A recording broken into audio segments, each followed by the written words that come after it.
The film spins an alternate history timeline where in the mid-40s the Nazis concoct a special portal on the coast of Scotland to which they try to release an entity to help aid them in the current war.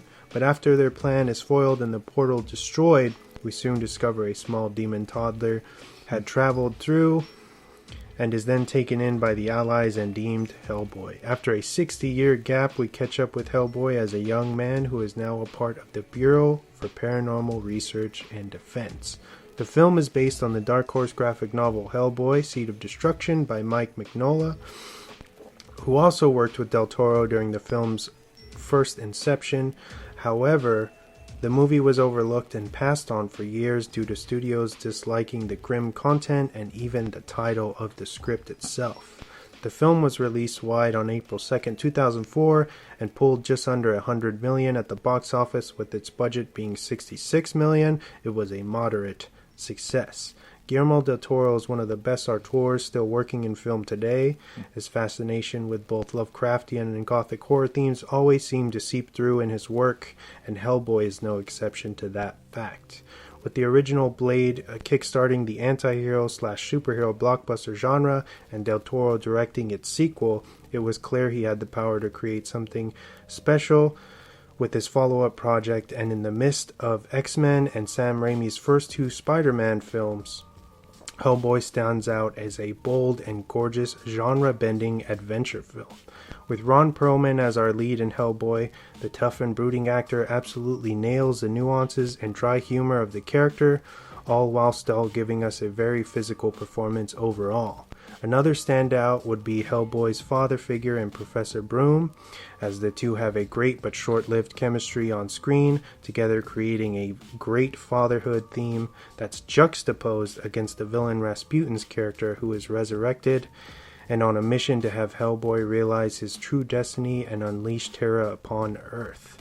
Hellboy works so well because it never takes itself too seriously, booming with bright colors and balanced practical and CGI effects. Everything feels as if it was pulled right off the graphic novel pages and onto the screen perfectly. Marco Beltrami's score is also very effective, helping add to the already epic and visual style of both Del Toro and cinematographer Guillermo Navarro.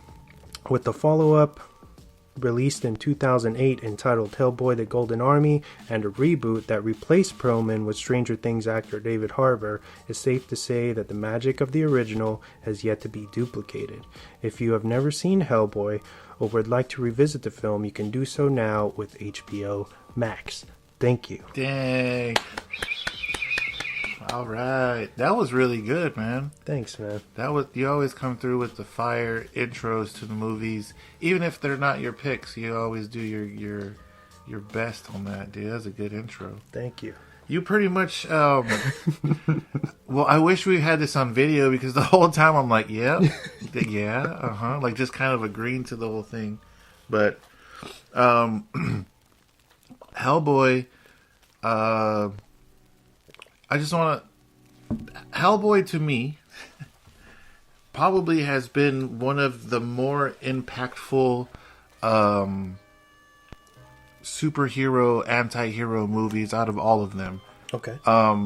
Only because I like the fact that he was almost like kind of like a refreshing cup of tea, you know? Like he's really different.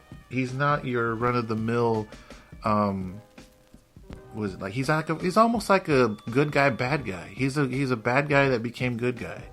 But the way it was filmed, I didn't have a chance to see it in theaters. I think I seen it like probably a year after it came out on DVD. Okay. And I purposely bought the DVD because I remember I didn't have the graphic novels or the comic books of Hellboy, but I was very aware of his character. I used to see him at Comic-Con. I don't think there was any video games for Hellboy, but just the name too I always thought was really cool, Hellboy. I love the fact that it wasn't the Hellboy. Yeah. Because I would hate that. But Hellboy is sick as fuck. And but when just my first initial reaction to the movie, seeing the trailer, seeing the media being released of it, and I didn't know who Del Toro was at the time, but I could see his specific style on everything from that point on, as far as like the swirls and like calligraphy almost that he leaves on all of his characters, like a brand almost on them, like a watermark. And seeing that visually for the first time was just like super amazing to me, dude. Like, I probably watched this film, I don't know, maybe less than 10 times, but each time I watch it over and over again, the replay value on it is just insanely good.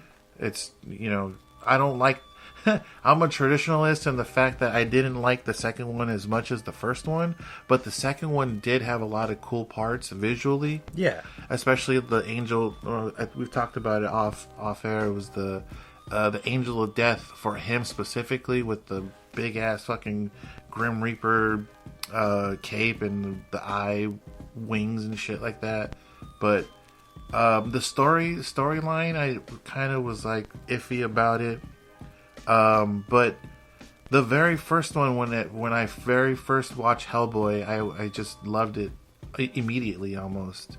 And it helped that Selma Blair was in it. Yeah, because she's really awesome. Like, just her character, Liz Sherman. And I like the fact that there was like real people. Like, you know, besides Hellboy, it's pretty much like in the real world. But I didn't become a Del Toro fan until after, when I saw Pan's Labyrinth. But once I made the connection between those, I was like, it makes sense, because, you know, visually the monster, you know, all those monsters are his signature monsters, and you can tell, even if you're not a huge movie fan, you can tell similarities between those monsters. So, but yeah, dude, Hellboy 2004. I probably didn't see it until like 2005 or 6, but when I did see it, it grabbed me immediately, you know. How was your experience for that, man? Hellboy. That's another one that I didn't get to see until it came out on video. So I experienced at home, but I was definitely like, this is very different. Yeah. Like subculture for superhero fans. And Hellboy came out, as far as the graphic novels, he debuted in the early 90s, I believe. Yeah, I want to say like 93, 94. Yeah. And I was familiar with the how do you say, with the mythos, or yeah the buzz of Hellboy. And it was very fascinating, and I was familiar with Guillermo, so that's what kind of drawed me to it, as far, you know, because before that he had done Mimic. He had done Mimic in the late, like mid to late 90s. And then Devil's Backbone, which is a Spanish I haven't seen that film, very much in the vein of Pan's Labyrinth. A little smaller scale. Okay. But very, like, you know, like a ghost version of that. Is it Devil's Backbone, or is it the... It's the Devil's Backbone. Oh, okay. I believe. So, but I mean, that's just the English translation. Oh, makes sense. You know? The hell, it makes sense now. Okay. But that's a very, very good movie, especially if you haven't seen it. I would seek that out. And he did Blade 2, right? Blade 2, yes. Dude, Blade 2, those things that fucking have those, they're the hybrid vampires, yeah. He made that, that, which is awesome. So yeah, I can definitely see you being a fan of that fool like that already. Yeah. And then you heard about Hellboy and you went to go buy it, or like... I came across it too, and I was like, I'm not going to pass this up, and I bought it. I think it was like almost $20, dude. Even the case looked visually stimulating, because it was like, I don't know, it had like a couple gold plate in it too, and like a foil reflective, but it just looked like it was going to be a really awesome graphic novel to movie adaptation of it. Yeah. It looked like it just gave it justice just from the trailer. And I didn't know, at the time, I didn't know that guy was a Nazi before I had seen it, but I just knew he was like, you know, some sort of villain, but then I was really wrong. I mean, he is, but I mean, he's like not like Rasputin or, you know. Yeah. He's still a villain, I guess you can say. The fool with the blades? Yeah. And everything. The guy who can't talk? Yeah, he basically took his blood out and put sand in his fucking immune system. I forget his name. His name's like... he has a name, but it's like they call him by his last name, I think. Well, anyways, that dude. I always thought his character was really cool, but then, you know, visually, but then when I found out he was like a Nazi fucking SS warrior, I was like, that guy's kind of weirdo. But he has really cool weapons. And he looks gnarly, like when he takes off his mask. Yeah, he looks like, if you've never seen it, he kind of looks like, what the fuck is his, the old lady from The Shining, with like no face, because he cuts off his nose and his lips, right? Mm-hmm. And his eyelids, so he doesn't sleep. Like, who the hell does that to themselves? Like, he genetically altered himself to do that. But anyways, what was your first impression of seeing the movie all the way through, like, after you've seen it? Like, I thought it was epic, and I loved,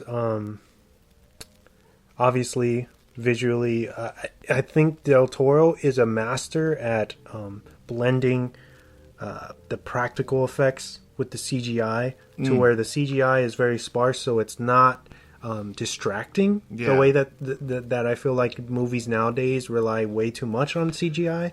I was tripping on that too. That funny you bring that up. The blue flame around Liz. I always thought like, well, obviously it's CGI, but it's done pretty dope. Yeah, like, I like it. Yeah, it's not distracting. It doesn't make you feel like, it doesn't take you out of the movie. You know what I mean? Like, it's if to make a great example of something more contemporary, Black Panther is a great movie, right? But a lot of the CGI is not so great. Okay. And I feel like if you watch certain parts of it, it's really like, yeah, that's totally. Computer generated, and that's not them fighting. You know what I mean? It's something like in Matrix Reloaded, where when Neo has that big fight with Agent Smith, and he's fighting like all of the Smiths. Oh yeah, and he does like that pole, like he's spinning around on the pole, and you can see that that's clearly just completely animated. It looks like it's Sega. Yeah, or like a PlayStation 2 or something. You know, just like you're watching a video game. That's stuff that I don't like, and I feel like Del Toro really does a great job at blending the two where it makes more sense. You know, there's only one part that I can really tell that it's super polished CGI, and it's a dumb part, but it's still funny. It's the part where he steals the six-pack with his tail. Yeah. You can totally see the polish on it, like the reflective on his tail, but I'm like, it's funny, you know? But it's not done really, really bad. Yeah. It's still cool, but... And you have to think about that it's 2004. Yeah. Technology wasn't where it was, it is now. But it's just funny that I feel like a movie like that, like the CGI still looks better than Black Panther. It's kind of weird. Yeah.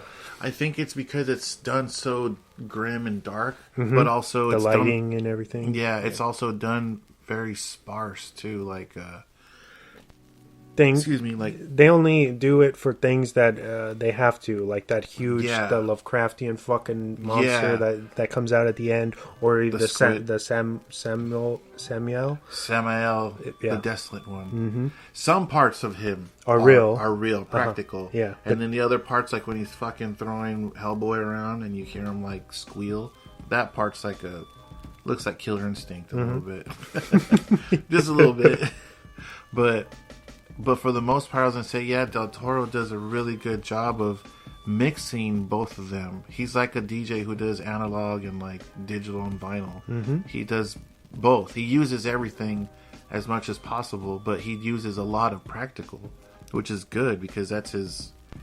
I feel practical is better than CGI, of course, but if you can like touch it up with CGI, I think that's what he does. He kind of just uses it as like a sauce, you know? Yeah.